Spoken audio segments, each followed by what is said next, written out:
segundo episódio de Afonia e Afetos, que é uma série de conversas aqui no Auroras. Hoje eu convidei o Marcelo Knobel e o Lourenço Rebeteis para conversarmos sobre o tempo, dentro e fora da música. Para começar, o Marcelo vai falar um pouco sobre o tempo na física, como ela é considerada e como ela está em questão na física. Muito bem, obrigado. Obrigado, Arthur, pelo convite. Eu apenas aceitei o convite e já logo me arrependi, né? Porque o tempo talvez é um dos temas mais complexos e difíceis da filosofia, da física, de todas as áreas do conhecimento que a gente não sabe muito bem definir o que é o tempo, a não ser talvez pensar que ele é um pequeno momento que está presente entre o passado e o futuro, mais nada. Mas, naturalmente, é um tema que vem sendo discutido há muito tempo na física, na filosofia, em todas as áreas, na música, né, principalmente. E do ponto de vista da física, até início do século XX, o tempo era absoluto e universal. Era um caminho que, inexoravelmente, todos nós seguimos. Mas o Einstein, na sua teoria da relatividade restrita, como é conhecida, ele mostrou e demonstrou uma coisa que é impressionante e é incrível, né? Que o tempo é relativo. Todo mundo já ouviu essa frase de uma maneira ou de outra, que é muito falada, mas pouco compreendida.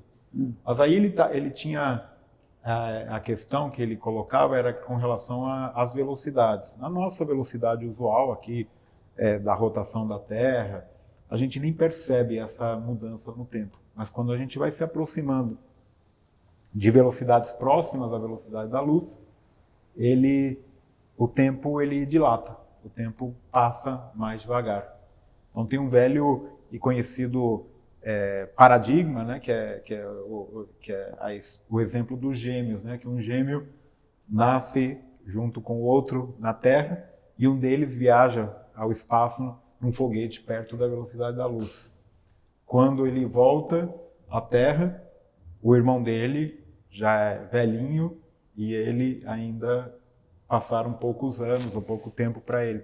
Então, realmente, o tempo ele é relativo dependendo da velocidade com que você anda. Isso tem a ver, o que o Einstein demonstrou, que por mais louco e incrível que pareça, é que o tempo ele é parte da nossa estrutura, do nosso universo, assim como o espaço. Nós estamos acostumados a ver espaço tridimensional, mas o tempo seria uma quarta dimensão, então é o que é chamado espaço contínuo espaço-tempo, que estão conectados de uma maneira ou de outra.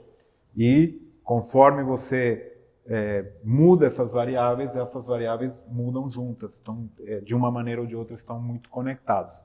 É um conceito bastante complexo, difícil, mas no nosso dia a dia interfere pouco, porque nós não chegamos perto da velocidade da luz. E ele parece que é contraintuitivo, né? Porque quanto mais rápido o foguete voa, mais devagar passa o tempo. Exato, porque o que acaba acontecendo, e que foi a grande sacada do Einstein, que ele percebeu que não importa o referencial que você está, se está aqui ou se está num foguete ou num trem andando a altíssima velocidade, o que é constante, e isso é o mais impressionante, é a velocidade da luz. Como a velocidade da luz é uma constante universal, sem sempre o mesmo valor, como vocês lembram, né, das aulas de física, espero, né? Velocidade, espaço sobre tempo. Então, essa razão de espaço e tempo tem que mudar de uma maneira específica para aquela velocidade permanecer constante. Então, se você anda muito espaço, você tem que reduzir o tempo e vice-versa para que isso aconteça. Então, isso é algo que é muito falado, mas é pouco experimentado no dia a dia. Mas tem um outro conceito de tempo que é mais comum, que a gente reconhece, que é a tal conhecida como a flecha do tempo, né? Que tem a ver com com a segunda lei da termodinâmica, que é a lei onde diz o seguinte, que num espaço confinado, né, ou num sistema isolado, a entropia, que é uma característica térmica de um sistema, só pode permanecer constante ou aumentar. A entropia sempre tende a aumentar e ela tem a ver com a desordem do sistema. É aquela história, né? Se a gente quebrar um copo ou quebrar um ovo, você não consegue retomar o estado inicial. Aquilo lá tem uma desordem maior. Então a entropia, de uma maneira geral, se diz que a entropia do universo está sempre aumentando e com isso a gente tem um fluxo que nós percebemos como uma passagem do tempo. E isso acontece com o nosso corpo, com as nossas células, com a nossa vida de uma maneira geral. Então, são conceitos que têm a ver com o tempo, mas não chegam a definir o tempo. Ele é bastante mais complicado e mais complexo do que isso. Sim, um pequeno parêntese, essa teoria, né, Boltzmann, não sei o quê, esse exemplo da caixa clássica, né, da segunda lei da termodinâmica, né, ela pressupõe que as coisas estão mais desorganizadas e vão ficando mais desorganizadas. Exato. Então, por que essa organização anterior? De onde vem essa organização prévia? Isso é uma outra questão. Jogando aí só para confundir um pouco. Voltando para o tempo. Você tinha falado, antes da gente começar, de algo que você tinha talvez lido nesse livro do Flor Menezes, sobre a gente percebe a música, ou não sei se era a música mais complexa como sendo mais rápida e a música simples como sendo mais devagar. Como é que isso se relacionaria com essa segunda lei, essas ideias entrópicas sobre a entropia? Olha, eu vou ler aqui um trechinho, porque realmente é muito bom como ele comenta, mas acho que a gente tem aí que separar várias questões. Primeiro tem a física, que é o universo que nos cerca e todas as leis que regem esse universo. Mas nós somos seres humanos, que temos percepção, temos maneiras de entender e perceber o mundo diferentes. Então nós temos, por um lado, a física, por outro lado, a percepção, que está também fortemente associada com a cultura, de uma maneira geral, com a nossa história, com onde vivemos, de onde estamos. E essas várias dimensões se misturam de uma maneira muito específica e, em particular, nessa questão do tempo. Que, aliás, eu recomendo muito esse livro do Flor Menezes, que é A Acústica Musical em Palavras e Sons. Ele comenta sobre esse assunto, que eu acho que ele é muito relevante. Se vocês me permitem, eu vou ler esse trecho que eu acho bem bacana. Ele pergunta o seguinte: qual seria a dimensão exata do agora? Não seria preciso ir longe para percebermos que aquilo que designamos como sendo agora pode ter dimensões temporais radicalmente distintas. Podemos estar nos referindo ao momento presente, e certamente estamos. Mas qual o momento presente? Este dia em que escrevo essas linhas, este ano que passou, essa década inicial do novo século, essa era da civilização? Ou, ao contrário, esse ínfimo segundo, esse minúsculo pó das durações, esse intangível momento ininterrupto do transcurso do tempo? Em geral, defrontamos-nos com duas tendências durativas opostas na definição ou apreensão do agora. Ou o dilatamos radicalmente, estendendo-o de hora a era, ou mergulhamos num caminho sem volta à interioridade do próprio instante, chegando mesmo a desconfiar de sua existência. Pois, como diria Messiaen, cada instante pontual é carregado. Isso é muito bonito. Cada instante pontual é carregado a um só tempo de passado e de porvir. Uma sequência de instantes pontuais, afirma-nos Messiaen, é uma perpétua mistura do passado e do futuro, como se o próprio presente em si mesmo não existisse. Tal fato demonstra-nos a evidência de que as relações possíveis entre o tempo e a duração nem sempre são coincidentes. A gente estava conversando um pouquinho sobre isso antes. O fenômeno que levou Scheffer a pensar em certas anomalias dessa relação dúbia e variável, por ele designados no Tratado dos Objetos Musicais por anamorfoses tempo-duração. Ele conclui: a duração é função direta da densidade de informação. Será, pois, o nível de complexidade do evento sonoro o fator determinante para a percepção qualitativa da duração? Ao contrário do que poderia supor a partir de um pensamento lógico de índole mecanicista, esta relação é, no instante da percepção, inversamente proporcional. Aqui vem o que você estava mencionando. Quanto maior a complexidade do evento, tanto mais curta parecerá ser a duração vivida no instante mesmo de sua recepção. E apenas o próprio passar do tempo é que se incumbirá de resgatar, em termos de duração, as dimensões efetivas da complexidade da experiência, podendo até mesmo ultrapassar suas referências reais e criar a imagem memorial de uma extensão ainda maior do que de fato a experiência lá atrás, naquele rico momento localizado do passado. Tal conclusão vai de par com as chamadas leis da duração vivida de Messiaen, expostas de forma magistral no tomo 1 do seu Tratado do Ritmo, do Cor e da Ornitologia. Aqui ele cita duas vezes. Primeira lei, sentimento da duração presente. No presente, quanto mais o tempo for pleno de eventos, mais ele nos parecerá curto. Quanto mais for vazio de eventos, mais longo ele nos parecerá. Segunda lei, inversa da precedente. A apreciação retrospectiva do tempo passado. No passado, quanto mais o tempo tiver sido pleno de eventos, mais ele nos parecerá longo, agora. E quanto mais tiver sido vazio de eventos, tanto mais ele nos parecerá curto. Então você tem essa relação entre o hoje, quanto mais rico, mais denso ele for, mais rápido ele passa. E quando ele vira passado, mais longo ele fica. Tem essa percepção. E aqui, só para dar um exemplo concreto, e é por isso que, em geral, encurtamos subjetivamente, no momento de sua recepção, o tempo de duração de obras musicais ricas e complexas, que nos envolvem e fazem com que esqueçamos do próprio tempo. Enquanto que nos entediamos e tendemos a achar que a duração de uma obra medíocre e pobre de eventos é bem mais longa do que de fato é. Neste último caso, o tempo não passa. No primeiro, assustamos-nos com o ocorrido. Como o tempo passou rápido. Isso é do Messiaen. Engraçado isso.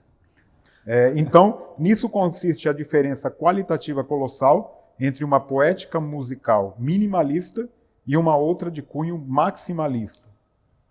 Então ele acha os minimalistas sem graça. Aparentemente, né? É interessante o que ele coloca. É sim. Agora, conhecendo um pouco da história da música e da figura do Messiaen e do momento histórico dele, né?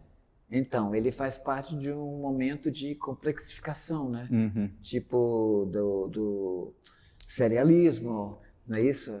E que, digamos, 20, 30 anos depois, né, se reverteu, não é? Ele famosamente era fascinado pelo canto dos pássaros, né? E muito transcrevia muitos cantos de pássaros. De uma maneira bem diferente de, por exemplo, Jobim também fazia isso. Muita gente faz, mas Jobim também muito inspirado nos pássaros, mas muito mais com outra, não vou dizer intenção, mas acabou indo para outro caminho. Agora, essa coisa da complexidade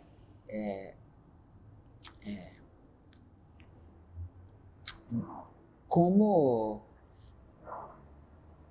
a gente aplicaria isso ao ritmo, né?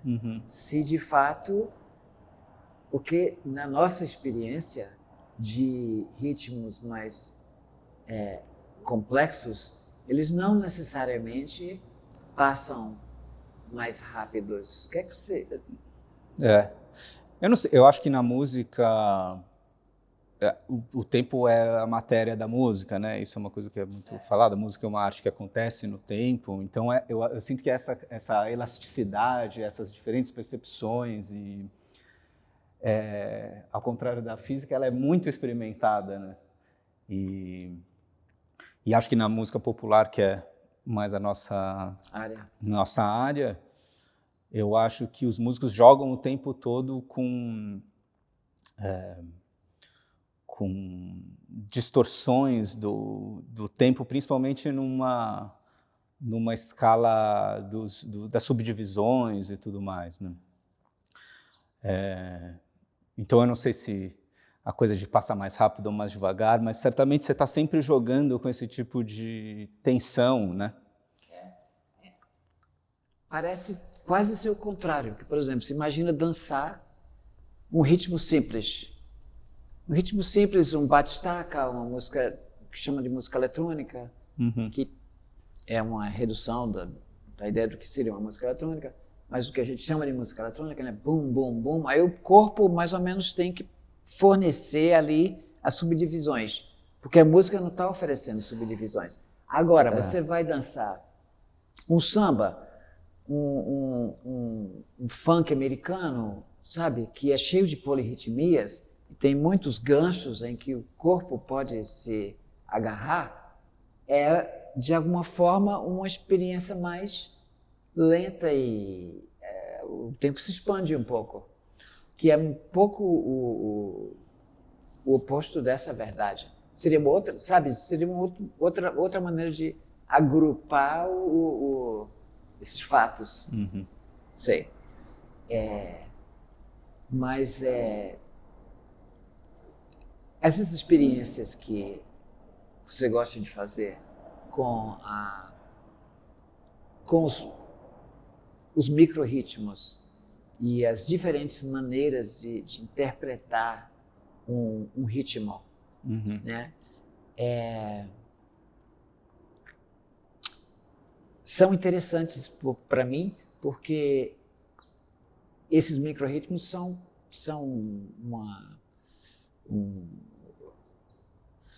uma maneira normal de tratar a música, como você acabou de falar. Ao mesmo tempo, tentar, como é que diz, colocá-las em primeiro plano, né?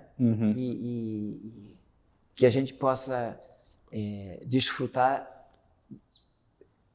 não só com o corpo, mas entendendo mais um pouco. Ou intencionalmente jogar com isso, porque é isso, né? Tradicionalmente a gente aprende a teoria do ritmo que a gente aprende, pelo menos aqui no Ocidente, sei lá, que a gente divide o tempo, que o tempo é uma coisa que você divide de uma maneira linear e que você coloca gradações sobre isso, né? de figuras rítmicas e tudo. Então você tem uma unidade básica que é o pulso e tal, e que essa unidade então é dividida e assim sucessivamente, né? Cada uma das etapas é uma coisa bem binária tal, e que a gente considera outras divisões que não binárias como exceções. Em inglês fala tuplet, né? Mas mesmo assim elas acontecem em relação a uma coisa binária. Então é assim, 5 no espaço de 2, mas é sempre o 2, né? Uma coisa 4 e 2 e tal. E, na verdade, quando a gente toca e a gente ouve música popular, é muito diferente disso que acontece, né, ritmicamente. Primeiro porque essa teoria não admite que, na verdade, o que em geral acontece que é mais de uma instância de subdivisão do tempo que acontecendo ao mesmo tempo, né? E depois porque você tende a dividir esse tempo de uma maneira regular, quando, na verdade, acho que toda música popular tem uma coisa idiomática que tem que ver com as irregularidades que acontecem dentro do pulso, né? E são irregularidades que são comuns a um grupo. Isso, porque uma todos cultura. Nós entendemos que somos brasileiros, onde é o tempo forte do samba, onde é que ele pode respirar um pouquinho para depois voltar, a gente sabe onde ele vai voltar. É uma linguagem de irregularidades que existe. Isso. Não é isso? E a gente... É isso, por exemplo, é uma coisa conhecida, a semicolcheia brasileira, a semicolcheia do samba. Mas tudo bem, a gente admite que isso existe, como existe o swing no jazz ou tal, a gente pega tudo isso e chama de swing, chama que são meio alterações que os músicos fazem, mas em geral a gente entende isso como intenções assim performáticas, né? Então, respondendo o que você estava perguntando antes sobre pesquisa, o que eu acho interessante mas isso é o mais legal. Essas diferenças é o mais legal. Né? É muito mais importante que seja a parte do... Quando a gente fala semicolcheia brasileiro, a riqueza está na parte do brasileiro, não da semicolcheia, sabe? Então, a gente devia, talvez, olhar mais... Quer dizer, o que eu fico pensando é como é que dá para você, de um ponto de vista da composição, incorporar esse tipo de manipulação do tempo e de ambiguidade, sobretudo. Né? Porque também teria o tempo da composição e o tempo da performance, digamos assim. Não tem uma palavra melhor em português para isso do que falar inglês com esse sotaque esquisito, performance. Mas então, é uma sobreposição de intenções também. Da mesma maneira que essa música polirrítmica que a gente gosta, são dois ritmos que acontecem ao mesmo tempo, e a gente faz a ligação, e fazer essa ligação é prazerosa. Entendeu? Pois é. E a gente, nessa coisa do samba, por exemplo, que é uma coisa que é bem uma... em vez da gente dividir tagadagadagadagada, como tudo junto, a gente faz tabaragadagaragadagaragada e aproxima as duas notas do meio, né? Então, na verdade, o que está acontecendo é que tem divisões em 4 e em 3 acontecendo ao mesmo tempo. Mas o que é legal, o que é importante, é que quando você faz isso, você é as duas coisas ao mesmo tempo, né? Então, essa ambivalência... assim, não é uma que inclui a outra. São realmente as duas ao mesmo tempo. Você acha um equilíbrio, aquela coisa que a gente estava falando, um equilíbrio provisório ali e tal, entre coisas, e você cantando, sei lá, pode cantar, se você dividir na tercinha, vai dar certo como na semicolcheia, quer dizer, ela permite as duas coisas, mas ela não é nenhuma das duas. Então, na nossa preparação, falamos sobre o que seria a unidade menor que constituiria a música. Pode relembrar de onde veio aquilo? Não, porque depois que aceitei o convite, fiquei pensando, nossa, é difícil, essa questão é complexa, é mais na questão da audição e da música, né? Eu tive a felicidade de casar com uma fonoaudióloga. E aí eu fui, na época que eu já estava dando aula, já faz um tempo, na Unicamp, onde eu dou aula de física, criar o curso de fonoaudiologia. Então eu rapidamente me candidatei a dar aula chama o curso Física da Fala e da Audição. Eu tive a oportunidade de estudar um pouquinho mais acústica e um pouquinho mais de sons, e realmente o nosso sistema auditivo é impressionante, é um aparelho incrível, de uma capacidade de percepção, né, muito delicada, tanto do ponto de vista de intensidade de som, que é uma das características da intensidade. A gente consegue, em um lugar, num ambiente sem ruído, uma câmara anecoica, a gente consegue detectar sons do que seria o equivalente ao deslocamento de alguns ângstroms de algum átomo. Então é realmente muito, muito sensível, mas ao mesmo tempo o nosso ouvido se adapta quando estamos perto de uma turbina de avião, um som, né, perto de uma caixa de som de um espetáculo que chega aí a 120, 130, 140 dB, que é realmente um som bastante intenso, que são ordens de magnitude, né? São 14 ordens de magnitude maior que o som mínimo.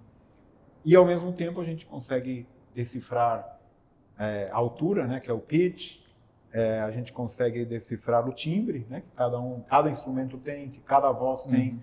Então, nós temos uma capacidade aqui de discernimento, de compreensão incrível e que também tem a ver com as faixas, né, com que a gente geralmente ouve, escuta, e que vão mudando também, infelizmente, vão se perdendo ao longo da idade, né, da vida, com o tempo que é inexorável. E aí eu fiquei pensando, qual seria a menor unidade de som que a gente consegue definir? Porque a gente tem o ritmo, tem todas... E eu acho que vários autores, eu não sou especialista em música, eu não entendo nada de música, mas vários autores se preocuparam com essa questão e alguns experimentos foram feitos. E é muito difícil de fazer experimentos nessa área porque você depende da percepção das pessoas também. Para cada pessoa, para cada idade, para cada um, é uma percepção diferente. Mas, tipicamente, num exame aí que é feito, né, justamente na fonoaudiologia, você consegue aí jogar sinais, né, ruídos ou barulhos com diferentes frequências e, tipicamente, o ouvido consegue discernir sons de até 1 milissegundo. Mas aí Isso são diferenças de frequência? Não, diferenças de... Você joga faz 2 petelecos.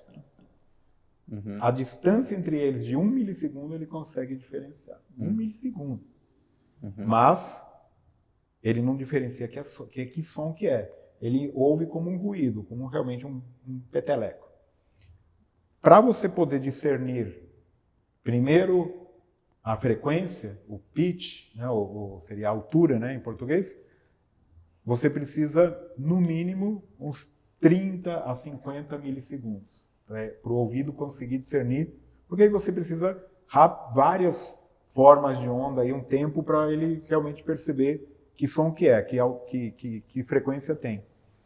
E mais ainda, ele precisa quase 100 milissegundos para discernir o timbre, porque aí o timbre tem a ver com o espectro das frequências. Você tem aí várias frequências somadas que dá o timbre específico daquele som. Então, se formos pensar em som, a gente poderia pensar no mínimo um pacote, digamos assim, sonoro de uns 100 milissegundos para você definir o que é som e mudar para outro som. Claro que eu não sei a capacidade, né, hoje em dia na música eletrônica, com equipamentos eletrônicos, você consegue fazer isso e fazer esses testes.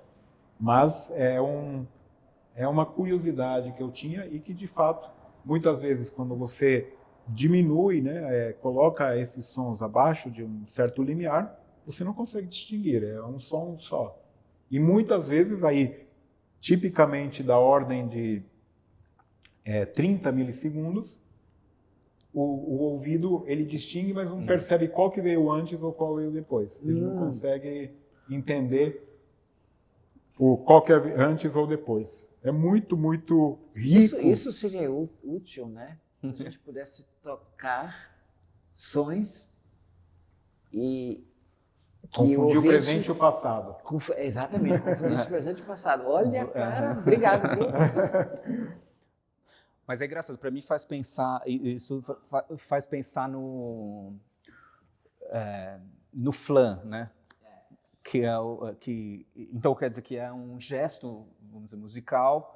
Quer dizer, quando eu faço isso, a gente entende como um evento, certo? Mas claro, se você fosse no micro, você estaria vendo que existe elas não batem exatamente ao mesmo tempo. E como um gesto musical é comum, faz parte da linguagem, inclusive, que um percussionista, por exemplo, faça... E quer dizer que existe uma diferença aqui entre isso, mas que a gente percebe como um gesto, né? E assim, quando ele faz isso, ele não está pensando, subdividindo o tempo da música em 1000 partes e aí pegando esse micro tempo e fazendo assim. Ele só está fazendo uma coisa que não é quantizada, né? Mas eu fico pensando, né? Isso você vai deixando cada vez mais separado. E até onde a gente entende isso como uma coisa só, e não como um ritmo que são 2 eventos, que é pagar, né? E para mim, isso faz pensar também no temperamento, sabe? Para fazer uma analogia com a parte das alturas, do pitch, né? Porque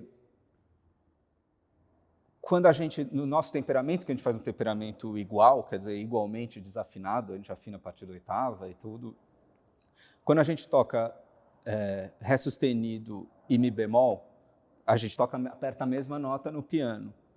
Mas essas notas, qualquer pessoa que cante sabe que são notas diferentes. A pessoa não são a mesma coisa. E qualquer instrumento que você afine tocando, né, são coisas diferentes, mas elas são... Quando a gente, então, faz aquela nota preta no piano, que é as duas coisas, você achar um ponto entre essas duas notas que o nosso cérebro aceita que ela pode ser tanto uma quanto outra, não é? Se você pegasse o Ré sustenido e o Mi bemol na natureza, elas são diferentes demais, entendeu? Não é a mesma coisa, mas seria alguém cantando uma no lugar da outra, seria só desafinado. Mas a gente consegue temperar isso para o nosso cérebro aceitar ela como uma coisa no meio, uma nota no meio, que você pode entender como uma ou outra. E ela pode ser... E para quê, né, que a gente faz isso? Porque, claro, você resolve um problema ali para poder tocar em vários tons, não sei o quê, mas você permite toda a harmonia funcional. Porque quando uma coisa pode ser uma ou outra, ela pode ser as duas coisas. Ela pode ser numa parte da música uma e na outra outra. Você pode modular uma música, não é? E isso tem a ver com também uma coisa que... Essa, nesse caso, é uma percepção compartilhada, né? Quer dizer, de uma diferença que o nosso cérebro aceita. E essa também é uma coisa interessante de pensar o limite, quer dizer, até onde vai, até onde você só considera... Não, isso é desafinado, são duas coisas diferentes, né? Não, isso é muito interessante e não é que tem ramificações, mas tem situações parecidas em várias artes, pelo menos. Provavelmente em várias ciências também, mas na ficção ou nas melodias, até que ponto você pode despedaçar uma melodia ou uma narrativa? Isso acontece muito no cinema, né? Até que ponto você pode fragmentar alguma coisa e ela continuar com essa referência primeiro de que existe uma melodia ou uma história. Ou na culinária, né? Hoje em dia está muito na moda essa desconstrução de receitas, de pratos, né? Você tem uma coisa desconstruída, até que ponto ela lembra, deixa de ser aquilo. É muito também. Tem várias possibilidades. E, de fato, toda essa questão da percepção tem muito nas artes visuais também, na questão de um pouco brincar até com o nosso cérebro, né? O quanto o nosso cérebro nos engana, muitas vezes na memória, como a gente já falou, mas também na própria percepção, às vezes de cor, de tempo, de lugar, de tudo. A nossa percepção ela é muito incrível, porque o corpo e o nosso cérebro faz realmente milhões e milhões, bilhões de suposições e contas ao mesmo tempo. E muitas vezes a gente aproveita para, às vezes quando tem um som e a gente não ouve direito, a gente associa a boca, né, como ela se mexe até um som, pode enganar, ilusões ópticas, ilusões acústicas.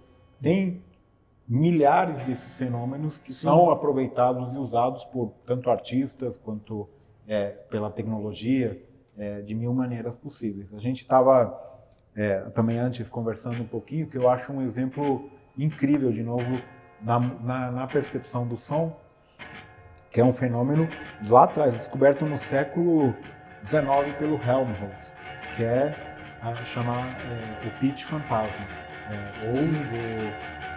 como a percepção seria da altura fantasma.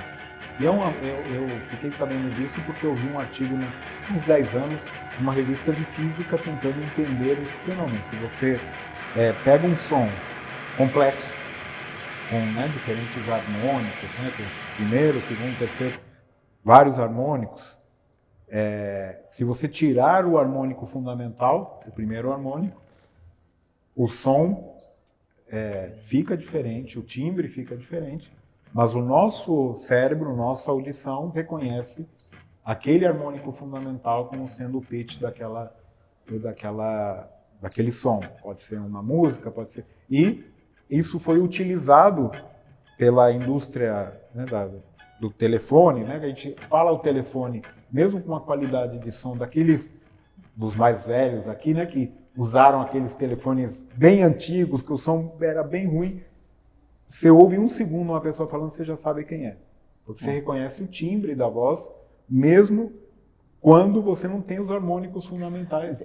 Então isso é como se você toca uma nota no piano, você toca um dó, a gente sabe, né, que tem a série harmônica que vem depois. Isso. Se você tirar fundamental... Se tirar o dó.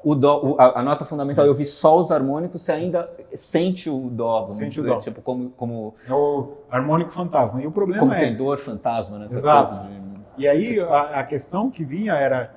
Porque tem várias teorias que são muito debatidas na área de percepção sonora, porque são experimentos extremamente difíceis de fazer. Por exemplo, mas eu não vou entrar em detalhes porque é bem complexo, mas como que o nosso ouvido reconhece um pitch, né? Reconhece a altura? Tem a ver com a cóclea, com a forma da cóclea, com as células ciliadas. Tem toda uma fisiologia muito complexa e interessante, mas há essencialmente duas teorias de percepção de altura. Uma que é espacial, que depende da região da cóclea, mas outra também tem a ver com o tempo, temporal, que depende da diferença aí da pressão sonora que realmente chega no nosso ouvido. E essas duas teorias sempre foram contrapostas, mas aparentemente as duas estão corretas e há um grande processamento central. Chega a informação no cérebro e o cérebro interpreta aquilo que ele acha mais razoável. Olha, tem todos esses harmônicos aqui, tá tudo com cara de que tem esse fundamental, por algum motivo ele sumiu. Então eu interpreto como sendo isso. Tem uma coisa também não tem como um som grave, quer dizer que tem um comprimento de onda maior, mas que se você ouve, você não precisa ir até o final da onda para já entender. Quer dizer, o cérebro já percebe. Né? Percebe. Você usa o cérebro naturalmente foi se adaptando e usando as estratégias para situações do nosso cotidiano, do nosso dia a dia, e naturalmente os artistas e principalmente aí a música aproveita dessa capacidade, mas que realmente muitas dessas coisas ainda são mistérios, porque vejam a complexidade. Para você é muito difícil estudar isso, porque para você estudar o funcionamento da cóclea, você só pode estudar com uma pessoa que está morta. Na verdade, então você usa e vê o movimento ciliar e tal de algo que não é a realidade. Sim. E depois como esses sinais são transmitidos, como é ainda uma ciência em pleno desenvolvimento. Tem muita coisa que a gente não conhece, não sabe, não entende. E muitas teorias que estão aí. A questão do ouvido absoluto, será que ele é uma função da curvilinearidade? Tem uma palavra bonita em inglês para isso, não sei em português. Curvilinear, da estrutura da cóclea de cada um. Será que Eu vi justamente aqui nesse livro, ele tem alguns estudos que aparentemente o ouvido absoluto foi treinado e ensinado e alguns responderam e que ele também muda, e o curioso é que muda com o passar dos anos. Umas pessoas que tinham ouvido absoluto que depois eles vão como desafinando esse ouvido absoluto. Graças a Deus. Não, deve ser muito estressante ter o ouvido absoluto. Mas... Uma coisa que eu ouvi falar também sobre essa coisa adaptativa, assim, né, é que, por exemplo, o nosso ouvido também ele não é linear, a gente não ouve todas as frequências com a mesma intensidade, né? Ele é equalizado, vamos dizer. E que a gente ouve mais as regiões médias que correspondem ao choro de um bebê. As falas, não tem então, isso. Quer dizer, o som que você realmente precisa escutar, né? De um ponto de vista adaptativo, né? Tem essa...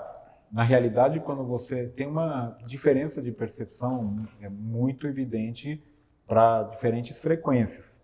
E isso também depende muito da pessoa.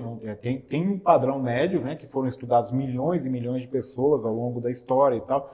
existe uma curva, mas cada um é cada um. Cada um ouve, né, de uma percepção diferente. Eu, sim, muito toscamente, sempre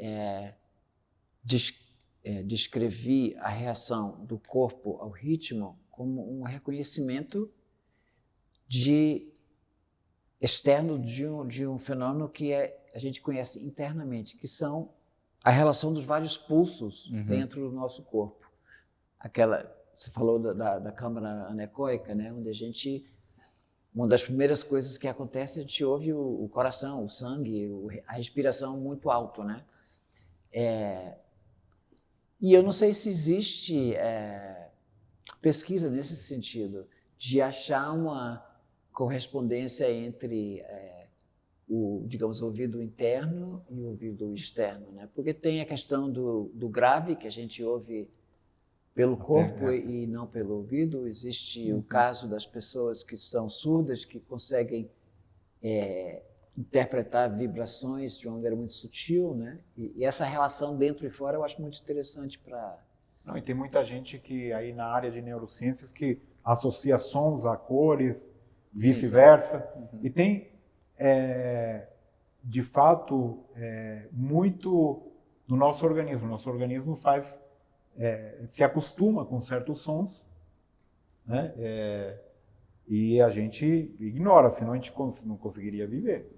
E é justamente esse problema que, infelizmente, ocorre muito entre músicos, né? Que aqui também, graças ao convívio com a minha esposa, eu sei bastante, que é a questão do zumbido, né? Muita gente tem zumbido, e às vezes é uma resposta do próprio organismo. Pode ter várias causas, naturalmente, mas às vezes uma resposta do próprio organismo, e que de tanto você começar a prestar atenção nele, ele acaba se tornando insuportável. E um dos tratamentos é justamente você começar a tentar se acostumar, como a gente se acostuma com tantos sons, né? Como às vezes um barulho de ventilador, ou, né, o próprio corpo humano que está funcionando. E muitas vezes é isso, a nossa percepção, ela é muito caracterizada por esses fenômenos que acabam acontecendo. E justamente a gente não se dá conta da riqueza que tem nesse sistema auditivo.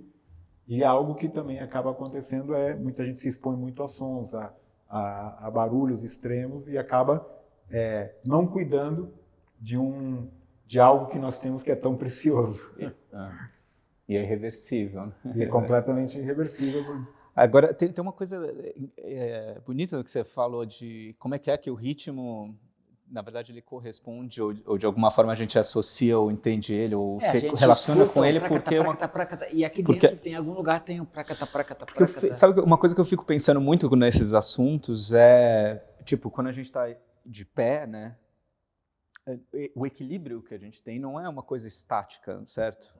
São várias tensões de músculos que a gente chama de equilíbrio, uma coisa que, se você for ver de perto, não é bem assim. É uma interação de forças, vamos dizer. Talvez tenha até a ver com aquela coisa da matéria, que, se você fosse numa escala atômica, ela, na verdade, é uma névoa, sei lá. E eu acho que isso tem muito a ver com essa coisa das interpretações do microrritmo, das nuances de cada sotaque, vamos dizer, ou de cada swing que a gente fala, né, em música popular. Quer dizer, você ouve como uma coisa, né, tipo, como a gente estava falando, o samba, ou sei lá, o que seja, mas no meio dessa coisa que a gente ouve como um ritmo, um instrumento tocando, você tem uma interação e uma tensão entre diferentes divisões do tempo, no fundo é isso, né? E são muitas simultâneas, entendeu? É isso que dá mais prazer ainda, porque eu acho que, por exemplo, pensando no prazer de ouvir alguém cantando, eu acho que tem a ver com a atenção que o cantor está dando para algum mecanismo vocal, e ele está dando ênfase àquilo, e aquilo dá um prazer, porque a gente reconhece aquilo. Acho que tem um reconhecimento dessa nossa percepção, dessa maquinário maravilhoso, blá, blá, blá, que aconteceu, somos esse acontecimento, entendeu? Com a complexidade ao redor, né? Mas aí vem a questão que também precisa ser sempre comentada e que aí é muito mais complicada do que tudo isso que a gente está falando, que é a própria questão histórica e cultural. O que leva a uma voz, falando só para pegar o teu exemplo. Não, vamos. Uma voz a ser considerada a voz. Sim. Vamos lembrar aqui do Frank Sinatra. Por que ele era reconhecidamente aquele vozeirão, etc. E outras a gente interpreta como menos, não sei, perfeitas ou menos atrativas. Tem a questão muito clara da influência do nosso meio, da cultura, dos nossos meios de comunicação, da nossa história. Ele é um assunto que, foge completamente aqui a minha área a minha zona de conforto, mas estas interações. E a gente ainda nem discutiu um terceiro ponto, que no caso da audição, da música, a influência da arquitetura, da reverberação. Tem tantos fatores que a gente tem aí que considerar que é muito complexo. É muito complexo. Agora, nós somos da área, né? Então, alimentando o meu argumento, digamos assim, o Frank Sinatra é um belo exemplo de um ítalo-americano que tem uma tradição europeia, mas muito influenciado pelos mouros, pelos árabes, né? Todo a ululação, né? Assim que chama? Ululation, como é que chama? Como é que chama em português? Sei. Tudo bem. Vocalize, chama. Hoje na televisão chamam de vocalize. Mas então, nos Estados Unidos, e ele é um imitador da Billie Holiday, que tem um swing foda, não é? Que sempre brinca com o tempo certo, conhecidamente, gosta de arrastar, de trazer para trás, sabe? De pegar naquele tempo e diminuir um pouquinho. Behind the Beat é um negócio da Billie Holiday. E também eu acho que tem a ver com isso, a coisa, quando a gente fala Behind the Beat e tudo, né? Quer dizer, gosta de arrastar nisso aqui, mas a gente entende como olha que foda, né? E olha como ela joga com o risco também do erro, né? Eu acho que tem a ver, eu acho que o prazer de ser a dificuldade, né? E do risco de que aquilo pode virar a outra coisa, que é o errado. Ela só tá fora do tempo. Essa coisa então longe demais só vira uma coisa errada, mas eu acho que o negócio está quase errado. O quase é muito importante, eu acho, sabe? E eu acho que o prazer de ouvir tem a ver com um pouco do risco, sabe? Com certeza. E outra coisa que eu pensei aqui estamos falando de prazer e podemos passar de como a música usa o tempo para mudar, para que a gente mude de estado de consciência, não é isso? Como é que a gente entra em transe, não é? E eu tenho um amigo que ele é do candomblé desde de criança e algum Ogã falou para ele que eles ficam observando, né, aquelas pessoas iniciadas dançando ali, aí uma recebe o espírito, a outra, aí o outro ali, mas tem uma senhorinha que não sabe, os caras querem passar para a próxima etapa do ritual. Ai, meu Deus. Então, os músicos olham e eles batem fora do tempo antes dela pisar no chão e ela cai para dentro. Então, eles usam essa sensibilidade de microtempo para... quer dizer, é uma coisa muito prática para para conseguir Para comunicar. Mas para uma coisa mecânica para conseguir uma coisa mudar de dimensão, sei lá. Bom, isso acontece em várias culturas. Eu lembro quando a gente foi para Turquia, uma das coisas mais impressionantes que tem aquele dervish, né? Que é impressionante quando vão tocando aquela música e falando em equilíbrio, né? Os caras ficam assim girando, que em 1 minuto nós todos aqui já estaríamos caídos no chão. E eles ficam minutos, horas, talvez às vezes girando ao ritmo daquela música, alcançando um estado... Mas parece significativo que seja uma coisa circular, né? Porque eu acho que tem muito a ver com a percepção do tempo, ao contrário daquilo que eu estava dizendo antes, que é uma coisa que se explica na linearidade, né? Eu sinto que os músicos, principalmente de culturas, enfim, africanas e tudo,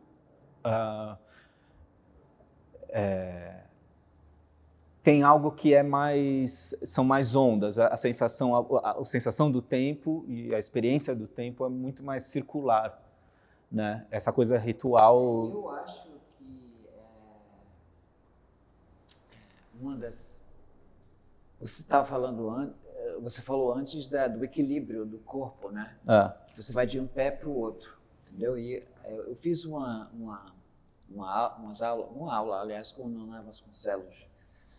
E éramos um grupo, tinha músicos e tinha não músicos, tinha jovens e tinha mais velhos, e ele começou só com os pés, sabe? Então, sentia essa diferença. E nessa circularidade, uma coisa que dá o barato, digamos assim, é que a gente começa a perceber pequenas variações mínimas dentro de uma repetição que é um ciclo curto, é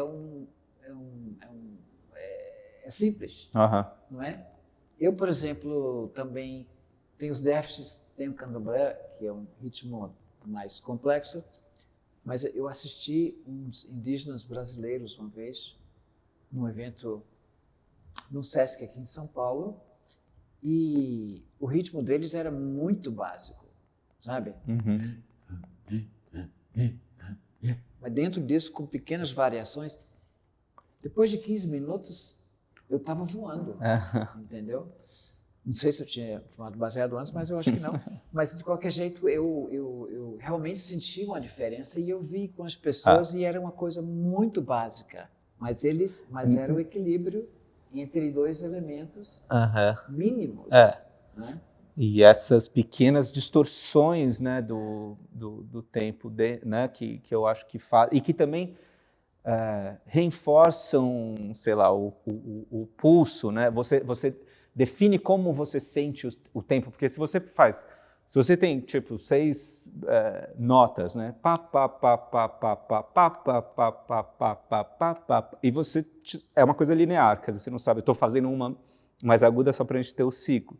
Mas se você começa a fazer uma variação tipo swing,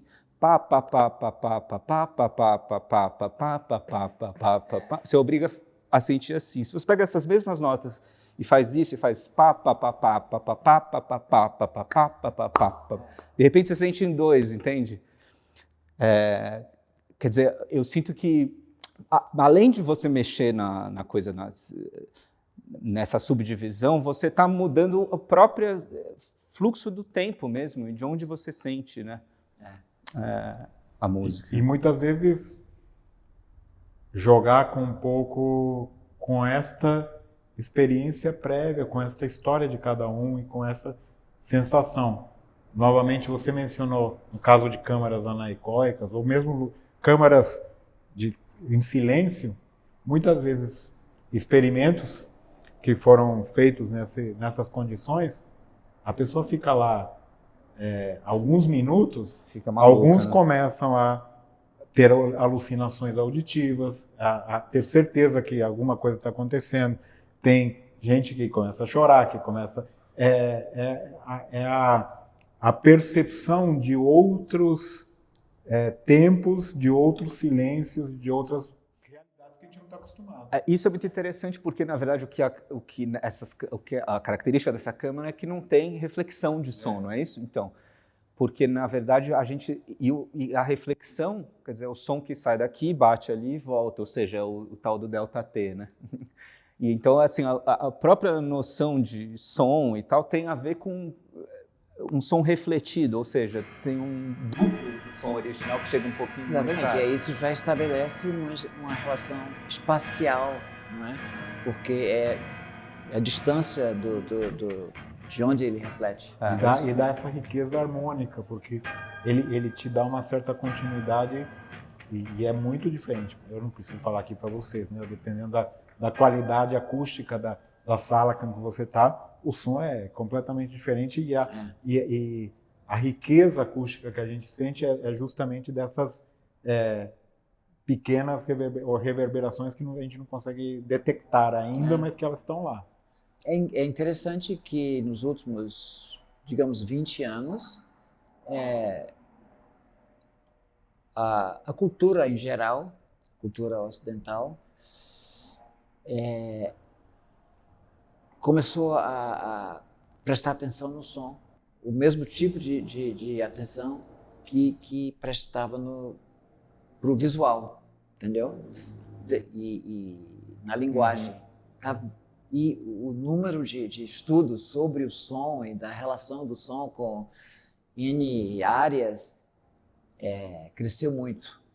E isso, eu acho que isso é muito bom porque porque é questão dos detalhes, de prestar atenção nos pequenos detalhes que a gente estava falando, da menor unidade possível, da ideia do quanta, que existe uma unidade mínima, entendeu, da matéria e dessas coisas. Gente, eu acho que conseguimos convencer qualquer pessoa que esteja assistindo, escutando a gente, que somos realmente brilhantes. E que não sabemos nada sobre o tempo. Então, muito obrigado, Célio Lourenço, e vamos que vamos.